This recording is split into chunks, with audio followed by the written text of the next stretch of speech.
So hey guys welcome back to the new cent success point. दोस्तों आज की इस वीडियो में हम बात करने वाले हैं नेशनल पेमेंट्स पेंशन सिस्टम के बारे में। जी दोस्तों, एनपीएस का नया अपडेट आ गया है और जिन लोगों को दोस्तों अभी तक पेंशन मिल रही थी और नेशनल पेंशन एनपीएस के थ्रू आपके बैंक अकाउंट में ट्रांसफर हो रही थी, उन लोगों को दोस्तों एक बड़ा अपडेट आया है। अब दोस्तों एनपीएस खाते का आधार वेरिफिकेशन कराना होगा, ये आपको जरूरी है। कैसे कराना होगा, क्यों कराना होगा, ये पूरी जानकारी आज इस वीडियो में आपको दूंगा। जो कि दोस्तों अपडेट आया है वो 1 अप्रैल से बदलेगा नेशनल पेंशन सिस्टम। ठीक है, तो अभी आपके पास 1 महीने का पूरा टाइम बचा हुआ है। ठीक है, तो क्या उसमें वेरिफिकेशन कराना पड़ेगा और क्यों कराना पड़ेगा, पूरी जानकारी आज की इस वीडियो आपको मैं देने वाला हूँ। तो दोस्तों एनपीएस के बारे में पूरी जानकारी के लिए बने रहिए वीडियो के एंड तक, जिससे कि आपको जानकारी मिल सके। और वीडियो में आगे बढ़ने से पहले आपसे छोटी सी रिक्वेस्ट करूंगा, अगर आपने अभी तक वीडियो को लाइक नहीं किया तो वीडियो को लाइक कर दीजिएगा। चैनल पे करना है, चैनल को सब्सक्राइब करके बेल आइकन को प्रेस कर दीजिएगा, जिससे कि आने वाली लेटेस्ट वीडियो का नोटिफिकेशन सबसे पहले आप तक पहुंच सके। चलिए दोस्तों वीडियो को स्टार्ट करते हैं, आपको बताते हैं एनपीएस के बारे में। जी हाँ दोस्तों, पेंशन निधि विनियामक और विकास प्राधिकरण पीएफआरडीएफ के मुताबिक आरडीए के मुताबिक 1 अप्रैल से एनपीएस अकाउंट के लिए आधार वेरिफिकेशन कराना अनिवार्य होगा। पीएफआरडीए ने यह निर्णय अभिदाताओं और हितधारकों की सुरक्षाओं के मद्देनजर लिया है। क्यों लिया दोस्तों, वो भी बताएंगे। ठीक है, 1 अप्रैल से एनपीएस अकाउंट के लिए आधार वेरिफिकेशन कराना जरूरी है। ठीक है दोस्तों, बता दूं कि नेशनल पेंशन सिस्टम यानी एनपीएस के खाता धारकों के लिए जरूरी खबर है।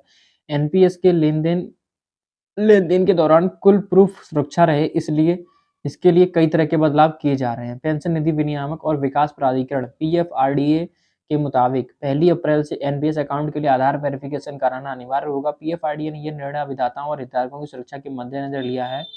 दोस्तों पीएफआरडीए के मुताबिक केंद्र और राज्य सरकारों एवं उनके संयुक्त निकायों के अंतर्गत नोडल कार्यालय वर्तमान में एनपीएस लेन-देन के लिए केंद्रीय अभिलेखापाल और अभिकरण सीआरए की वेबसाइट का उपयोग करने के लिए पासवर्ड लॉगिन का उपयोग करते हैं। ठीक है, वहीं दोस्तों बता दूं कि सीआरए प्रणाली का उपयोग करने में सुरक्षा उपायों को उन्नत करने और अभिदाताओं व हितधारकों के हितों का संरक्षण करने के मकसद से सीआरए प्रणाली में लॉगिन के लिए आधार आधारित प्रमाणीकरण के माध्यम से एक अतिरिक्त सुरक्षा सुविधा प्रारंभ करने का निर्णय लिया गया है। आधार आधारित लॉगिन प्रमाणीकरण को विद्यमान उपयोगकर्ता आईडी और पासवर्ड आधारित प्रक्रिया के साथ एकीकृत किया जाएगा, ताकि सीआरए प्रणाली को 2 फैक्टर प्रमाणीकरण के माध्यम से सुलभ बनाया जा सके।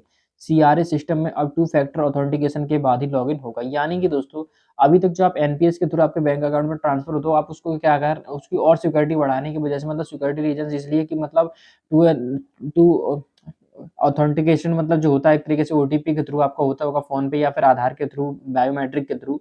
वो जब अगर किसी चीज़ में होता है, जब तक आप उस पे क्लिक नहीं करोगे, आप एक्सेस नहीं दोगे, तब तक आपका कुछ उसमें नहीं होगा। इसी की सिक्योरिटी को रीज़न देखते हुए अभी तक खाली क्या होता था कि एनपीएस के थ्रू आपको डायरेक्ट आपके खाते में पैसे ट्रांसफर होते थे। लेकिन दोस्तों अब क्या है, वो तो होंगे नेशनल पेंशन, वो एनपीएस के थ्रू, मतलब नेशनल जो आपकी पेंशन मिलती थी वो एनपीएस के बारे में। तो अब जो है उसमें आधार अनिवार्य, आधार का वेरिफिकेशन आपको कराना जरूरी होगा, उसके बाद ही आपका कुछ पेंशन आपको मिल पाएगी। ठीक है दोस्तों, बता दूं कि पीएफआरडीए द्वारा जारी सर्कुलर में कहा गया है कि आधार आधारित लॉगिन प्रमाणीकरण के एकीकरण की प्रक्रिया समग्र प्रमाणीकरण और लॉगिन संरचना को सशक्त करने के लिए एक सक्रिय कदम है।